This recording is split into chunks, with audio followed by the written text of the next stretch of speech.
everyone, welcome back to my channel Fabricated Minds. So today we are gonna do our new chapter, that is chapter number 16, अद्भुतम युद्धम. ठीक है, तो इसके जो पहला का चैप्टर है, चैप्टर नंबर 15 जय पराजय हुआ, उसकी जो लिंक है वो मैं डिस्क्रिप्शन में डाली हुई है. वो वीडियो मैंने पहले ही शूट कर रखा था, तो मैंने पहले अपलोड करा हुआ है. ठीक है, तो चलिए स्टार्ट करते हैं आज का चैप्टर, जो कि है अद्भुतम युद्धम.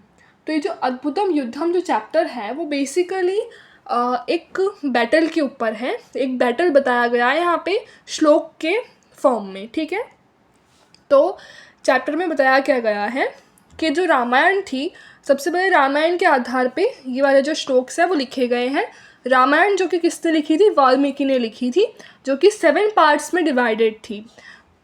सबसे पहला पार्ट था बालकांड, सेकेंड था अयोध्या कांड, थर्ड था अरण्य कांड, फोर्थ था किष्किंधा कांड और फिफ्थ था सुंदर कांड, सिक्स था युद्ध कांड और 7 था उत्तर कांड. और ये जो हमारा चैप्टर है वो अरण्य कांड के ऊपर बेस्ड है.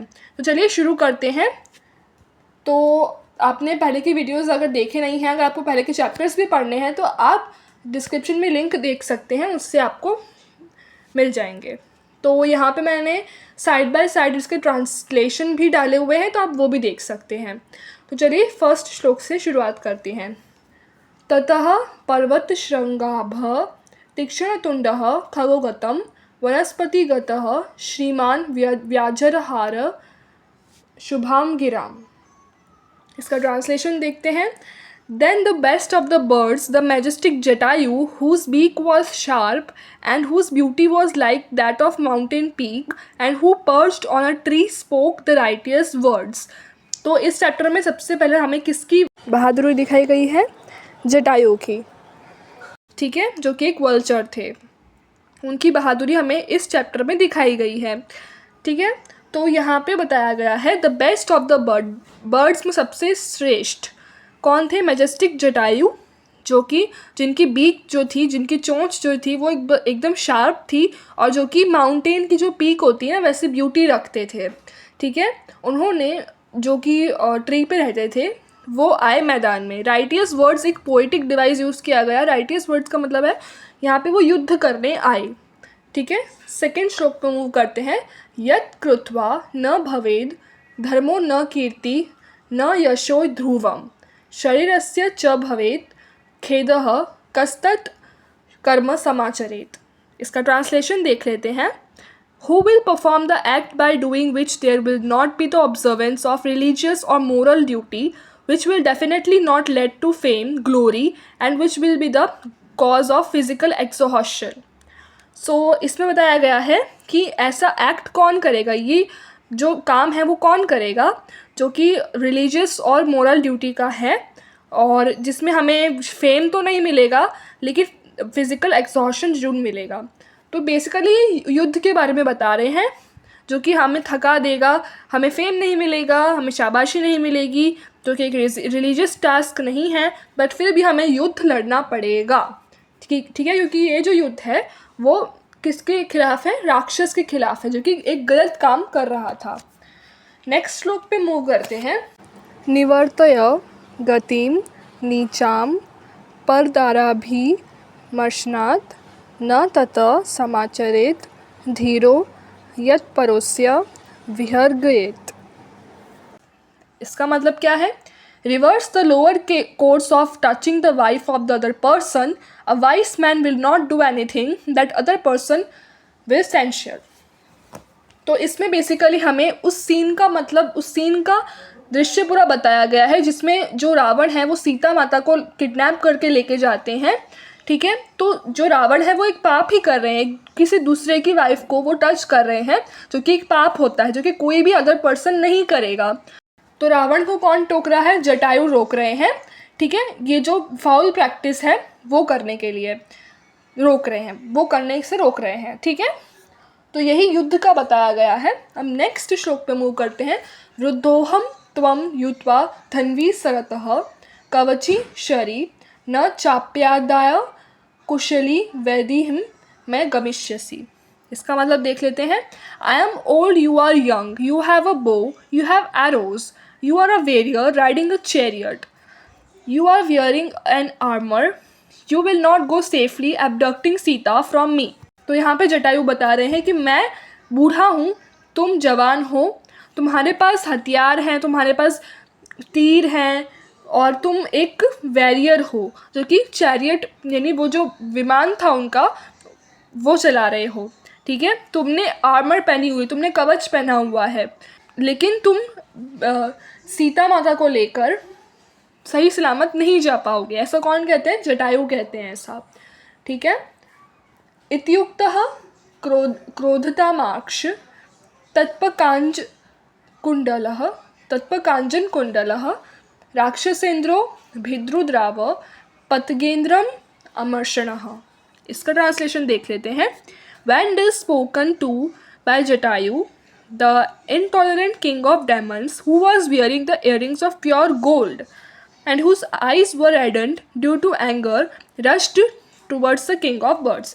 अब यहाँ पे जटायु को गुस्सा आ रहा है और उनकी आँख जो है वो गुस्से से लाल हो चुकी है, और यहाँ पे जो रावण है वो प्योर गोल्ड पहने हुए हैं और जटायु जो है उनके खिलाफ जा रहे हैं, यानी उनसे युद्ध करने जा रहे हैं, ठीक है।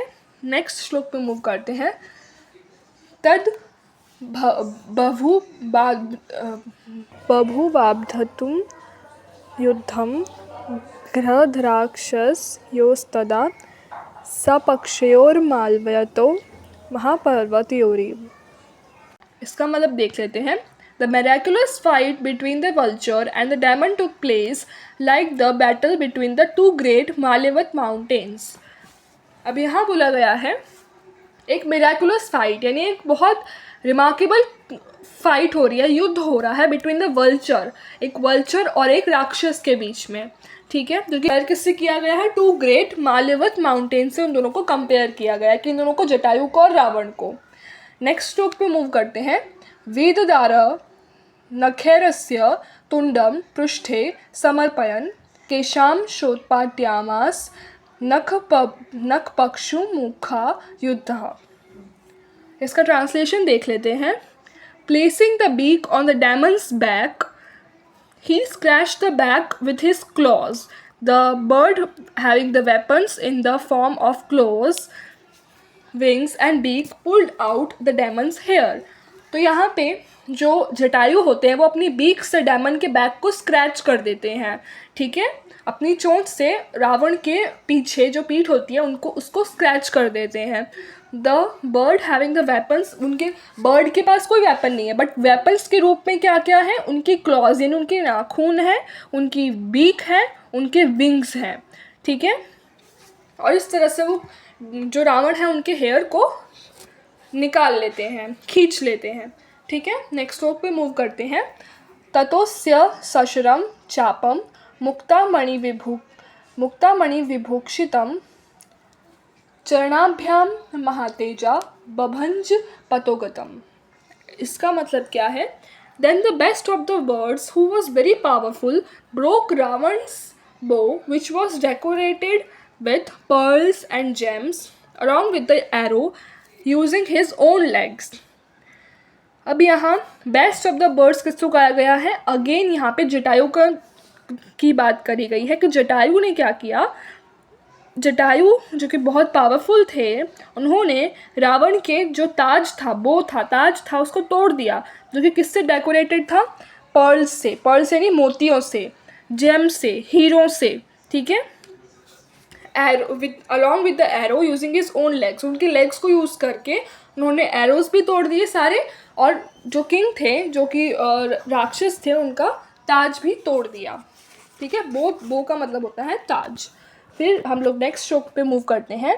सभग्न धन्वा वीरथो हताश्वो हत सारथी हस्तेनादय वैदेहीं पपात भुवि रावणः। Ravan, who was without a chariot, whose bow was broken, horses killed, chariot killed, taking Sita by hand, fell on the ground.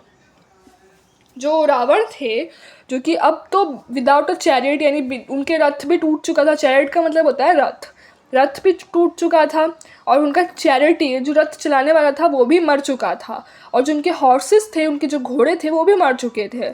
ठीक है, अब वो क्या करने लगे, सीता माता को हाथ में लेकर दौड़ने लगे, जो कि तब भी ग्राउंड पर गिर गए। ठीक है, तो और ये सब किसने किया था, ये सब जटायु जी ने किया था, जो कि एक वल्चर थे, बर्ड थे। नेक्स्ट श्लोक पे मूव करते हैं। जटायुस्तमतिक्रम्य तुंडेनास्य खगाधिप वामबाहून दशसदा व्यपाहरथ आनंदिम। इसका मतलब क्या है, Jatayu the king of birds who had defeated the enemies then attacked Ravan with his beak and uprooted his 10 hands on the left side। अब जटायु जो किंग ऑफ द बर्ड्स थे, उन्होंने दुश्मनों को तो हरा दिया था, फिर उन्होंने रावण पर अटैक किया उनकी चोंच से, और उनके सारे जो 10 हाथ थे वो निकाल दिए।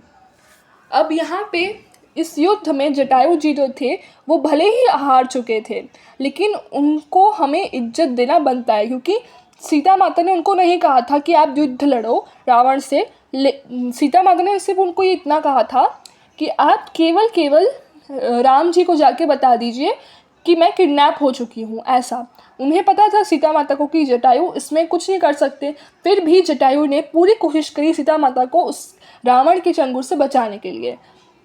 भले ही वो हार गए, लेकिन वो हमारी इज्जत जो है वो डिज़र्व करते हैं। तो ये चैप्टर जो है वो यहीं पे ख़त्म होता है, हमें सारे श्लोक ख़त्म होते हैं। Thank you so much for watching this chapter. मिलती हूँ आपसे नेक्स्ट वीडियो में, तब तक के लिए thank you so much, take care.